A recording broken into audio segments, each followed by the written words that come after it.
Hello friends, welcome to Science Magnet. दोस्तों कैसे हैं आप लोग सभी? आई होप सभी बहुत अच्छे हैं, शानदार हैं, जानदार हैं। तो दोस्तों इलेक्ट्रिसिटी एंड मैग्नेटिज्म काफी बड़ा चैप्टर था, लेकिन आज ये अपना पूरा कंप्लीट हो जाएगा। ठीक है, तो जो बची हुई चीजें हैं वो हम लोग करते हैं और इस चैप्टर को पूरा कंप्लीट करते हैं। समझ में आ गई दोस्तों? कैसे हो सभी? Good afternoon, good afternoon, good afternoon. और दोस्तों कल अपना हीट एंड टेम्परेचर हो जाएगा, फिर अपन बायोलॉजी स्टार्ट करने वाले हैं। ठीक है, बायोलॉजी स्टार्ट करेंगे। ठीक है, चलिए गुड आफ्टरनून शुभांकर जी, आ जाओ। तो दोस्तों यहां पर जो बाकी का बचा हुआ पार्ट है वो स्टार्ट करने से पहले एक छोटा सा कॉन्सेप्ट आप लोग मतलब इस छोटे से कॉन्सेप्ट से स्टार्ट करेंगे आज की क्लास की। वो है एसी और डीसी। सर ये एसी क्या होता है? एसी की फुल फॉर्म होती है ऑल्टरनेटिंग करंट, हिंदी में प्रत्यावर्ती धारा। और दोस्तों डीसी की फुल फॉर्म होती है डायरेक्ट करंट यानी दिष्ट धारा। अब आप लोग मुझे बताइए हमारे घर में कौन सी करंट आती है? ऑल्टरनेटिंग करंट आती है, direct current? Sir alternating current आती है। कौन सी आती है? Alternating current. आइए देखो इन दोनों में डिफरेंस क्या है, बहुत आसान भाषा में समझिए। देखो दोस्तों एक एक्सिस पे मैं ले रहा हूं करंट, है ना, इसको आई से रिप्रेजेंट कर दिया। एक एक्सिस पे मैंने ले लिया टाइम, जिसे मैंने आप टी से रिप्रेजेंट कर दिया और हिंदी में मैंने इसको लिख दिया समय।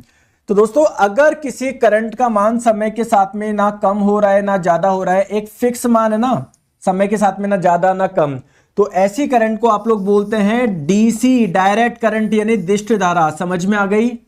और दोस्तों अगर किसी करंट का मान, जैसे मान लो एक एक्सिस पे करंट लिया, एक एक्सिस पे मैंने टाइम लिया यानी समय लिया, और अगर दोस्तों करंट का मान टाइम के साथ में कभी कम कभी ज्यादा कभी कम कभी ज्यादा ऐसा हो रहा है, तो इसे आप लोग बोलते हैं ऑल्टरनेटिंग करंट, और हिंदी में आप लोग इसे बोलते हैं प्रत्यावर्ती धारा। अब दोस्तों आप लोग मुझे बताइए अगर किसी करंट का मान समय के साथ में कम ज्यादा हो रहा है, मीनू कुमार डांगी जी अब आपकी रेगुलर क्लास चलेगी। ठीक है, ठीक है। देखो प्लीज मुझे बताइए अगर मान कभी कम कभी ज्यादा कभी कम कभी ज्यादा ऐसा होगा तो क्या एक साइकिल बनेगी क्या? जैसे मान लो यहां पर एक साइकिल बन रही, फिर दूसरी साइकिल, फिर ऐसे साइकिल बनेगी क्या?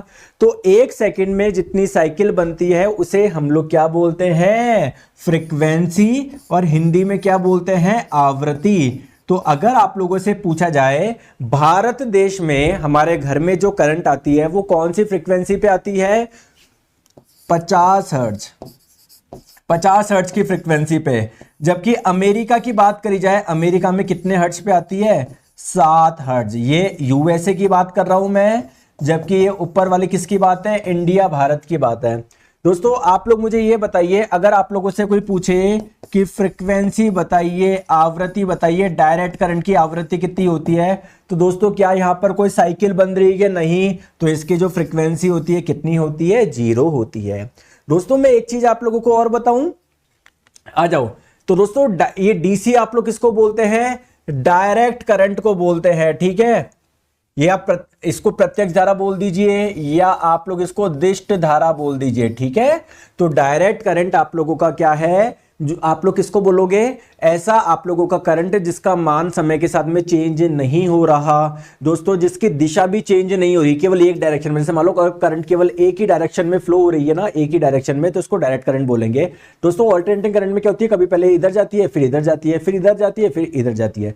समझ में आ गई बात को? ठीक है। अब आप लोग एक चीज समझिएगा, एक बहुत इंपॉर्टेंट चीज। दोस्तों क्या आपके मोबाइल में बैटरी लगी हुई है क्या? बताओ सर। एएलपी तक का लेवल, अरे एएलपी क्या, आप लोग देखना आपको एक क्वेश्चन नहीं छूटेगा एग्जाम में जनरल साइंस का, बस आप पढ़ो। दोस्तों आप लोग मुझे बताइए क्या आपके फोन में बैटरी होती है क्या? अरे दोस्तों उस बैटरी से तो आपका फोन चलता है, क्योंकि दिन भर आप लोग चार्जर तो लगा के रखते नहीं हो, तो फोन कैसे चल रहा है? क्योंकि उसमें बैटरी जो लगी है उसमें क्या है? एनर्जी है। तो उस दोस्तों ध्यान रखिएगा जब भी कोई बैटरी होती है ना, अगर आप लोगों से पूछा जाए इसको चार्ज करने के लिए, है ना, अगर किसी बैटरी को, यार बैटरी आपकी डिस्चार्ज भी तो होती है, दिन भर आप लोग यूज करते हो, तो बैटरी, किसी भी बैटरी को चार्ज करने के लिए कौन सी करंट का इस्तेमाल होता है? तो आप लोग बोलोगे डायरेक्ट करंट यानी दिष्ट धारा का इस्तेमाल होता है। किसका होता है? डायरेक्ट करंट यानी दिष्ट धारा का इस्तेमाल होता है। लेकिन दोस्तों आप लोग मुझे बताइए हमारे घर में तो कौन सी करंट आ रही है? हमारे घर में तो कौन सी आ रही है? Alternating current. फिर डायरेक्ट करंट कहां से आएगी? तो आप लोग ध्यान रखिएगा, ऑल्टरनेटिंग करंट को है ना, एसी को डायरेक्ट करंट में बदला जाता है, किसकी मदद से बदला जाता है। और आप लोग ध्यान रखिएगा, आप लोग एसी को डीसी में बदल सकते हो, सेम इसी प्रकार डीसी को एसी में भी बदल सकते हो। तो अगर बात पूछी जाए डीसी को एसी में कौन बदलेगा, तो डीसी को एसी में बदलने वाला है इन्वर्टर, जबकि आपका एसी को डीसी में बदलने वाला कौन होता है, रेक्टिफायर होता है। इधर लिखा हुआ है कि कहीं पर, ठीक है, रुको रुको रुको रुको रुको रुको, नहीं लिखा हुआ, कोई बात नहीं। तो एसी को डीसी में बदलने वाला जो उपकरण है वो कौन सा होता है, रेक्टिफायर होता है, ठीक है।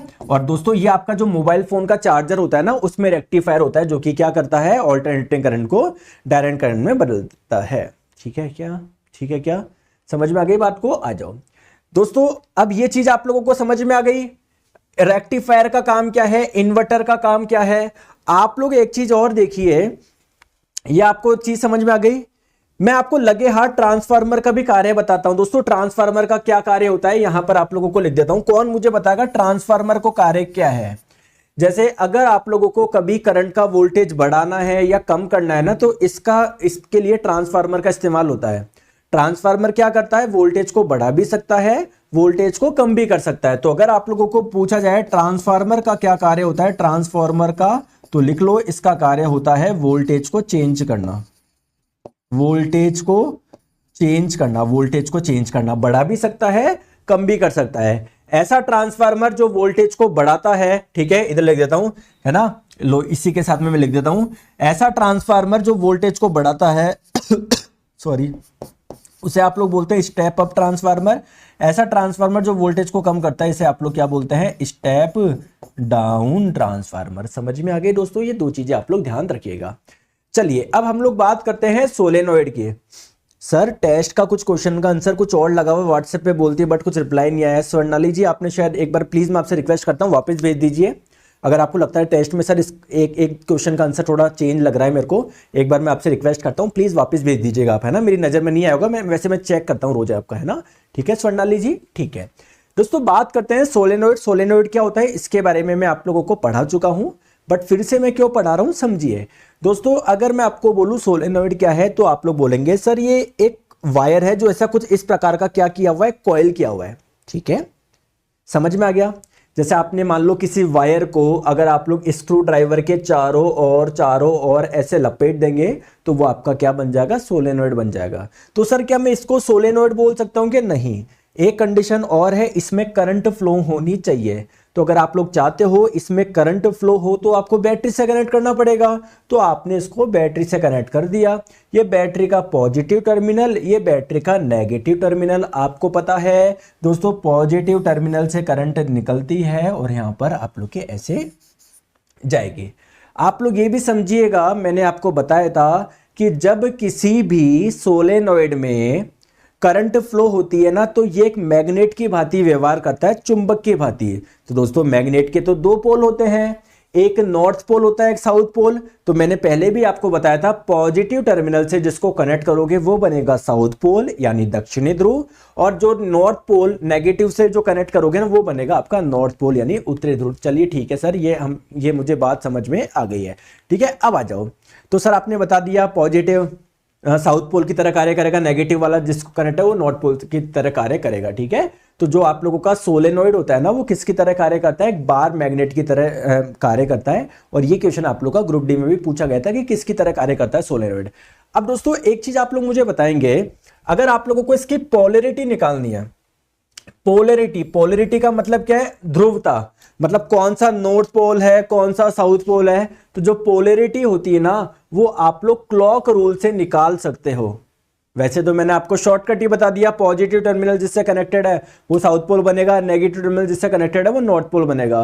बट क्वेश्चन ये है कि सर ये क्लॉक रूल क्या होता है, इसको समझाइए। तो आइए इस क्लॉक रूल को समझते हैं। देखो प्लीज दोस्तों ध्यान से समझो, आपको ये वाला किनारा देखना है ना, नॉर्थ है या साउथ है। सेम आपको ये वाला भी देखना है कि नॉर्थ है या साउथ है। दोस्तों आप लोग देखिए, चाहे यहां से देखो चाहे यहां से देखो, अगर कहीं से देखने पर करंट आप लोगों को एंटी क्लॉकवाइज फ्लो होती हुई नजर आ रही है, तो वो तो बनेगा नॉर्थ पोल उत्तरी ध्रुव।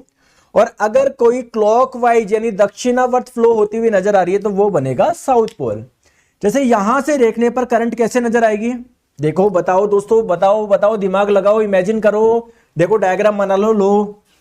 जब मैं यहां से देखूंगा ना तो मुझे ऐसा नजर आ रहा है, यहां से देखो यहां से देखूंगा ऐसे कैसे नजर आ रहा है, बोलते नहीं हो ना दोस्तों यार। क्लॉकवाइज देखो करंट जा रही है तो यहां से देखने पर क्लॉकवाइज है ना, तो क्लॉकवाइज है तो ये बनेगा साउथ पोल। जबकि आप लोग यहां से देखोगे तो करंट कैसे आ रही है, ऐसे ऐसे ऐसे बाहर आ रही है, एंटी क्लॉकवाइज।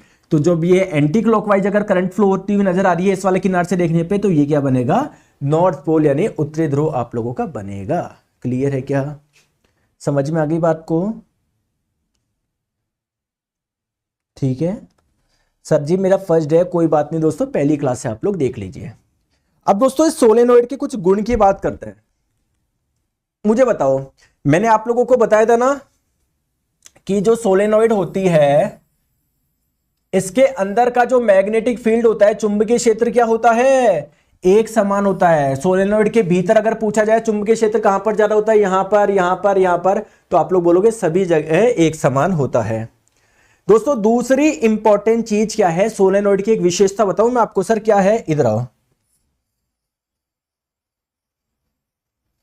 जैसे मान लो सोलेनोइड के अंदर दोस्तों जो मैग्नेटिक फील्ड होता है, चुंबकीय क्षेत्र इतना स्ट्रांग होता है कि इसके अंदर अगर आप लोगों ने कोई आयरन का टुकड़ा रख दिया ना, सॉफ्ट आयरन का टुकड़ा, सॉफ्ट आयरन का टुकड़ा अगर आपने रख दिया ना, तो वो क्या हो जाएगा, चुंबकित हो जाएगा। चुंबकित होने का मतलब वो खुद एक मैग्नेट में कन्वर्ट हो जाएगा। सोलेनोइड के अंदर अगर आप लोग किसी सॉफ्ट आयरन का, लोहे का टुकड़ा रख दोगे ना तो वो चुंबक बन जाएगा। इतना खतरनाक सोलेनोइड के अंदर का चुंबकीय क्षेत्र होता है। समझ में आ गई बात को, क्लियर है क्या? सर कमेंट विजिबल नहीं के, सबके कमेंट देख रहे हैं, प्लीज यार आप लोग इधर देखिए, मुझे सबके कमेंट देख रहा हूं बट आप लोग ये समझिए यहां पर। चलो आ जाओ। अब दोस्तों ये ध्यान रखिए, एक इंपॉर्टेंट स्लाइड जो बहुत लोग नहीं करवाते, छोड़ते हैं दोस्तों। इस बार इतने क्वेश्चन आए आप लोगों के ग्रुप डी में, बहुत जने छोड़ के चले गए। इसको देखो छोड़ना नहीं है, समझो मेरी बात को। आप मुझे एक चीज बताओ, जैसे मान लो ये मैंने एक सोलेनोइड बनाया दोस्तों, हर सोलेनोइड की कोई लंबाई होती है ना। चलो मैंने दोस्तों इसकी लंबाई को मैंने मान ली एल, क्या मान ली, एल मान ली, ठीक है। समझ गए क्या? बोलते नहीं हो ना यार, बोलते नहीं हो तुम, ठीक है। दोस्तों इसमें कुछ करंट फ्लो हो रही है तो ठीक है, वो जो करंट फ्लो हो रही है इसको मैंने क्या मान लिया, आई मान लिया, ठीक है सर। और बताओ दोस्तों, इस सोलेनोइड में कुछ टर्न्स है ना, घेरे हैं। जैसे यहां पर कितना टर्न है, 1 2 3 4 5 6 7 8 9, समझ रहे हो क्या दोस्तों? कुछ घेरे भी तो होंगे। तो दोस्तों जो टर्न्स है ना उसको मैंने कैपिटल एन से रिप्रेजेंट कर दिया। कैपिटल एन मैंने किसके लिए यूज करा, टर्न्स के लिए, यानी घेरों के लिए, ठीक है। कैपिटल एल क्या है, लंबाई है किसकी, सोलेनोइड की। आई क्या है, करंट है यानी विद्युत धारा है। तो दोस्तों ध्यान रखिएगा, अगर हम लोग बात करें सोलेनोइड के अंदर जो मैग्नेटिक फील्ड है, चुंबकीय क्षेत्र है, वो किस किस पर निर्भर करेगा। तो सोलेनोइड के अंदर का जो मैग्नेटिक फील्ड है, चुंबकीय क्षेत्र, चलो उसको बी से रिप्रेजेंट करते हैं। दोस्तों ध्यान रखिएगा, जो बी होता है ना वो किसके प्रोपोर्शनल होता है, आई के। आई का मतलब क्या है, आई का मतलब क्या है, इसमें कितनी करंट फ्लो रही है, जितनी ज्यादा करंट फ्लो होगी सोलेनोइड के अंदर मैग्नेटिक फील्ड उतना ही ज्यादा डेवलप होगी। हाँ मनोज जी सब करवाया जाएगा इधर, ठीक है। अरे यार कोई दिक्कत हो तो यार इस पे कॉल करके पूछ लो ना यार, पढ़ाई नहीं करते आप, पता नहीं दोस्तों, पढ़ाई करनी है आपको। 7374019447, कोई भी दिक्कत हो पूछ लो, रिकॉर्डिंग कहां मिलेगी, कहां पर मिलेगी। दोस्तों दूसरी इंपॉर्टेंट चीज क्या है, जो मैग्नेटिक फील्ड होता है ना, चुंबकीय क्षेत्र, वो घेरों की संख्या पर निर्भर करता है। इसका मतलब क्या है, जैसे यहां पर 9 घेरे हैं, अगर 11 घेरे होते तो ज्यादा मैग्नेटिक फील्ड होता, 15 होते तो ज्यादा होता, 20 होते तो और ज्यादा मैग्नेटिक फील्ड होता, ठीक है। तीसरी इंपॉर्टेंट चीज क्या है, ये लेंथ के इनवर्सली प्रोपोर्शनल है। इसका मतलब क्या होगा सर, अगर किसी सोलेनोइड की लंबाई ज्यादा है तो जो मैग्नेटिक फील्ड डेवलप होगा वो कम होगा। अगर किसी सोलेनोइड की लंबाई कम है तो मैग्नेटिक फील्ड जो डेवलप हो रहा था वो क्या होगा, ज्यादा होगा। दोस्तों अगर मैं इन तीनों को मिला दूं तो क्या आ रहा है, तीनों को मिलाने पर आ रहा है B is proportional to N into I बट्टे एल। ऐसा कुछ आ रहा है क्या, ऐसा कुछ आ रहा है क्या, आ रहा है क्या? अरे बताइए ना, दोस्तों ये एन क्या है, टोटल टर्न्स है, एल क्या है, टोटल लेंथ है। तो इसको मैं स्मॉल एन बोल रहा हूं दोनों को। अब आप लोग बोलेंगे सर ये स्मॉल एन क्या गया, देखो देखो देखो, कैपिटल एन क्या था, टोटल टर्न्स, कुल घेरों की संख्या, एल क्या थी, कुल लंबाई। तो इसमें जब इसका भाग लगाओगे तो बनेगा स्मॉल एन को मैं बोल रहा हूं turn per unit length, turn per unit length, यानी प्रति इकाई घेरों की संख्या, प्रति इकाई लंबाई,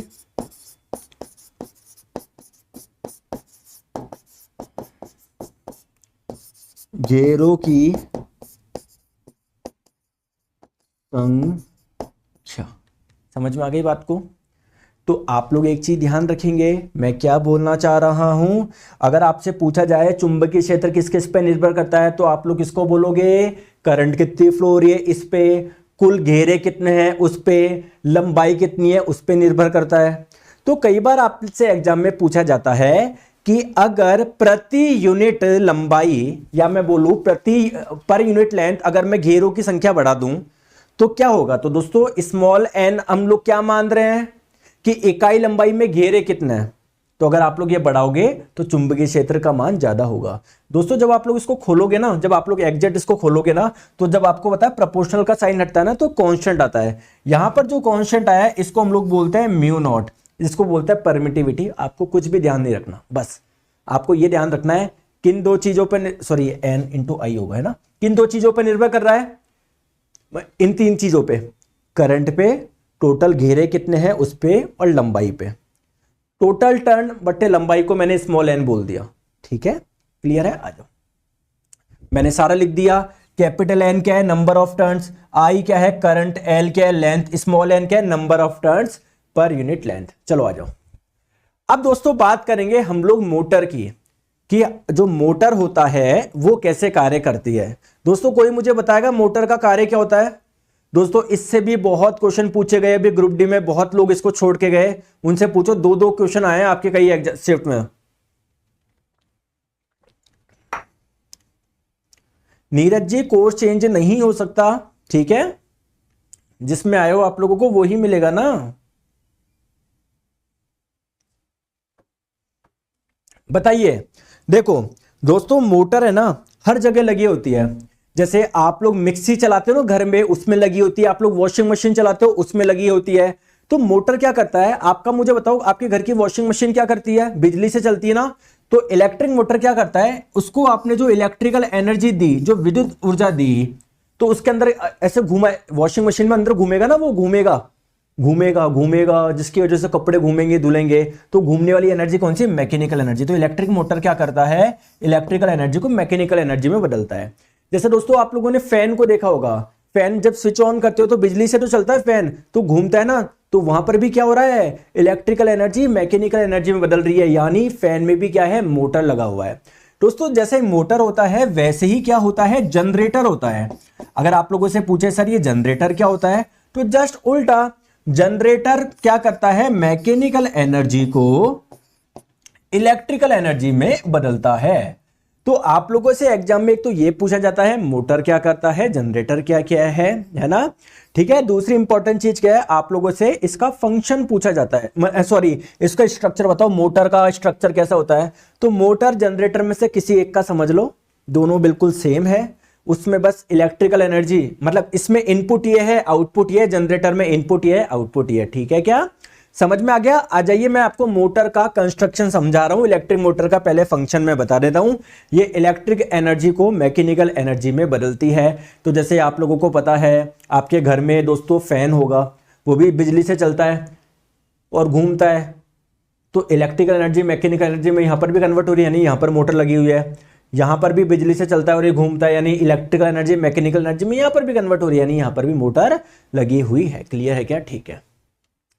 अब दोस्तों हम लोग देखेंगे इलेक्ट्रिक मोटर वर्क कैसे करती है, या किस प्रकार इसका कंस्ट्रक्शन होता है, इसकी संरचना कैसी होती है, वो हम लोग समझने जा रहे हैं। और दोस्तों क्लास 10वीं की एनसीईआरटी में आप लोग को बहुत सारा दिया हुआ है, मतलब आपको समझ में नहीं आएगा ये, इसको हम लोग बहुत आसान भाषा में समझेंगे जिससे आप लोगों को एग्जाम में एक भी क्वेश्चन गलत ना हो। आ जाओ, देखो पहले आप लोगों को फ्लेमिंग का लेफ्ट हैंड रूल पता है, जल्दी से बताओ फ्लेमिंग का लेफ्ट हैंड रूल क्या कर रहा था, और दोस्तों आप लोग ऐसे याद रखेंगे, मांगी लाल यानी इलेक्ट्रिक मोटर में लेफ्ट हैंड रूल लगता है, और याद रखिएगा घासीराम जनरेटर में राइट हैंड रूल लगता है। सर ये क्या बात हुई, मुझे समझ में ही नहीं आया। देखो दोस्तों, मोटर क्या कर रहा है,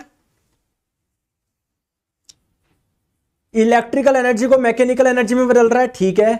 जनरेटर क्या कर रहा है सर, वो मैकेनिकल को इलेक्ट्रिकल में बदल रहा है। देखो समझो मेरी बात को, आ जाओ पहले मुझे बताओ फ्लेमिंग का लेफ्ट हैंड रूल क्या होता है, आपको पता है क्या? तब तो आप मोटर की वर्किंग सीख पाओगे। सर मुझे बताया, आपने बताया तो था, मैंने बोला क्या बताया था? सर आपने ये बताया था कि मान लेते हैं कोई मैग्नेट है, तो उसमें मैग्नेटिक फील्ड की डायरेक्शन क्या होगी, नॉर्थ से साउथ होगी, ठीक है। तो ये डायरेक्शन हो जाएगी मैग्नेटिक फील्ड चुंबकीय क्षेत्र की। दोस्तों आपने क्या रखा, इसमें कोई वायर रखा जिसमें क्या हो रही है, करंट फ्लो हो रही है। तो जब भी किसी मैग्नेटिक फील्ड चुंबकीय क्षेत्र में किसी ऐसे वायर को रखोगे जिसमें करंट फ्लो हो रही है, तो उस पर क्या लगता है, फोर्स लगता है। तो उस फोर्स की दिशा आप लोग फ्लेमिंग के लेफ्ट हैंड रूल से निकालते हो। यही है ना दोस्तों? राहुल जी बताओ, राहुल जी बताओ, प्रदीप कुमार, अक्षय कुमार बताओ, यही है ना? तो मान लेते हैं अगर इसमें वायर में करंट इस डायरेक्शन में फ्लो हो रही है, मान लेते हैं ये कौन सी डायरेक्शन है करंट की, तो इस पे क्या लगेगा, कुछ फोर्स भी लगेगा।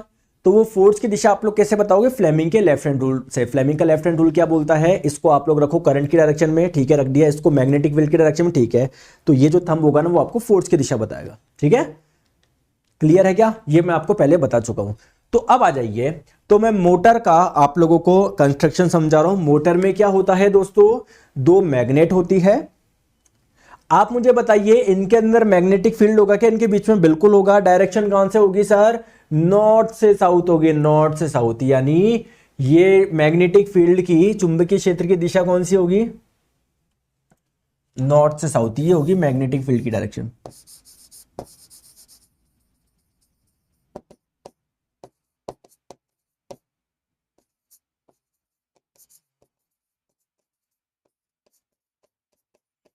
ठीक है, क्लियर है, ठीक है।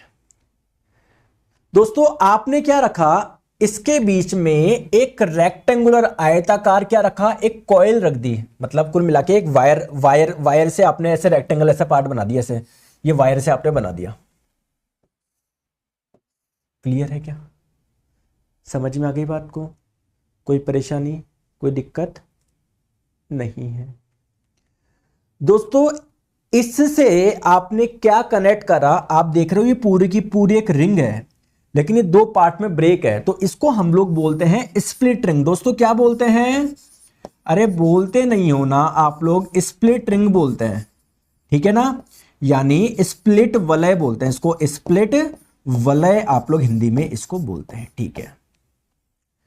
दोस्तों यहां पर और यहां पर आपको कुछ दिख रहा है क्या, ये एक कहलाती है कार्बन ब्रश, ये ब्रश होती है। दोस्तों जब ये फोर्स लगाएगी ना, तो ये दोनों स्प्लिट रिंग्स होती है ना, आपस में एक दूसरे से जुड़ जाएगी, ठीक है। बस इसका काम ये है, समझो मेरी बात को, ठीक है। अब दोस्तों आप लोग क्या कर रहे हो, प्लीज मेरी बात को ध्यान से समझो। रुको रुको, ठीक है। इस पॉइंट को मैंने नाम दे दिया ए, इस पॉइंट को मैंने नाम दे दिया बी, इस पॉइंट को मैंने नाम दे दिया सी, इस पॉइंट को नाम दे दिया मैंने डी, इस पॉइंट को मैंने नाम दे दिया ई। दोस्तों इसको कनेक्ट कर दिया आपने पॉजिटिव टर्मिनल से, इसको कनेक्ट कर दिया नेगेटिव टर्मिनल से। समझ में आ गई बात को? आप मुझे बताइए मोटर क्या कर रही थी, कमेंट करके बताइए मोटर क्या कर रही थी, जरा बताओ। सर उसको जब बिजली दे रहे थे ना, तो इलेक्ट्रिकल एनर्जी को वो मैकेनिकल एनर्जी में बदल रही थी। बदलते हैं यहां पर, देखते हैं बदल के। ये बैटरी का पॉजिटिव टर्मिनल, ये बैटरी का नेगेटिव टर्मिनल। दोस्तों यहां से करंट गई गई गई गई गई गई गई गई गई गई गई गई गई गई गई गई गई होके इस रिंग में आ गई। दोस्तों यहां से फिर करंट इधर गई गई गई गई गई गई गई गई गई गई गई गई, ये ऐसे करंट गई, ठीक है। यहां पर करंट है। दोस्तों मुझे एक चीज बताइए, आपको पता है मैग्नेटिक फील्ड यानी चुंबकीय क्षेत्र की दिशा कौन सी थी, मैग्नेटिक फील्ड की डायरेक्शन सर ये थी, ये थी, ये थी, ठीक है। आपने इस मैग्नेटिक फील्ड के बीच में कोई वायर रखा है जिसमें करंट फ्लो हो रही है, तो क्या इस पे फोर्स लगेगा क्या? बोलो, लगेगा क्या? बोलते नहीं हो ना, यही तो दिक्कत है। बिल्कुल सर लगेगा। तो उस फोर्स की दिशा कौन बताएगा सर? फ्लेमिंग का लेफ्ट हैंड रूल बताएगा। फ्लेमिंग का लेफ्ट हैंड रूल ये बोलता है कि आप लोग इसको रखो करंट की डायरेक्शन में, ठीक है, इसको करंट की डायरेक्शन में, इसको रखो आप मैग्नेटिक फील्ड की डायरेक्शन में, ठीक है, इसको रखा मैग्नेटिक फील्ड की डायरेक्शन में, तो थंब होगा ना वो आपको फोर्स की दिशा देगा। यानी इस पे फोर्स कहां पर लगेगा? इधर ऊपर दिशा में, ऐसे बाहर की ओर, ऐसे ऐसे बाहर की ओर लगेगा, ऐसे लगेगा, ऐसे लगेगा, ऐसे लगेगा, ऐसे लगेगा। अब आप मुझे बताइए, इधर बात करते हैं, इधर फोर्स कैसा लगेगा सर? इसको रखना है मैग्नेटिक फील्ड की डायरेक्शन, सॉरी करंट की डायरेक्शन में, इसको रखना है मैग्नेटिक फील्ड की डायरेक्शन, ठीक है, और थंब कहां जा रहा है? अंदर, तो इस पे फोर्स कैसा लगेगा? अंदर की तरफ लगेगा। दोस्तों आप लोग मुझे एक चीज बताइए, प्लीज मेरी बात को ध्यान से समझिएगा। बहुत अच्छे रविकांत जी, श्रवण, अक्षय, स्वर्णिल, बहुत अच्छी बात है, आप सबको आ रहा है समझ में। जैसे मान लो ये प्लेट है, अगर मैं इस पे फोर्स आगे की तरफ लगाऊं, इस पे पीछे की ओर लगाऊं, तो घूमेगा क्या? बताओ। देखो ये वाला जो एंड है, इस पे इधर फोर्स लग रहा है बाहर की ओर, इस पे अंदर की ओर। तो अगर मैं इस पे अंदर लगाऊं फोर्स, इस पे बाहर लगाऊं, तो क्या होगा? ऐसे रोटेशन हो जाएगा क्या? हो जाएगा क्या रोटेशन? बताइए। अरे हो जाएगा क्या? बोलते नहीं हो ना दोस्तों। जी सर हो जाएगा, तो बोला करो ना, तो बोला करो ना हो जाएगा। तो अब आप लोगों ने क्या देखा कि सर ठीक है घूम गया, यही तो कार्य था ना। आपने इलेक्ट्रिकल एनर्जी दिया और ये घूम गया अंदर, मैकेनिकल एनर्जी मिल गई। तो आप लोग क्या बोलोगे? अब ये जब घूमेगा ना, तो ये जो ईडी वाला पार्ट है ना, ये आ जाएगा इधर, और क्या था, ये बीसी वाला पार्ट आ जाएगा इधर। समझ में आ गई बात को? कोई समस्या, कोई दिक्कत? आ गया क्या? आया नहीं आया? आ गया सर। लेकिन मेरे प्यारे दोस्तों मुझे एक चीज बताओगे कि आप बताएंगे? सर बताओ क्या पूछनी है, आप पूछो तो सही, हम मना थोड़ी कर रहे हैं। दोस्तों चक्कर ये है, चक्कर बताऊं क्या है? चक्कर, एक चक्कर पड़ गया। चक्कर क्या पड़ गया सर? अब आपका डीई वाला पार्ट आ गया इधर। अब दोस्तों इसमें करंट फ्लो हो रही थी, ऐसे आप देखना नीचे की तरफ हो रही थी, देखो मैं दिखाता हूं, नीचे की फ्लो हो रही थी। तो अब क्या होगा? मैग्नेटिक फील्ड इस डायरेक्शन में था, करंट इस डायरेक्शन में। अब फोर्स कहां पर लगेगा? ऊपर की दिशा में। समझ रहे हो क्या?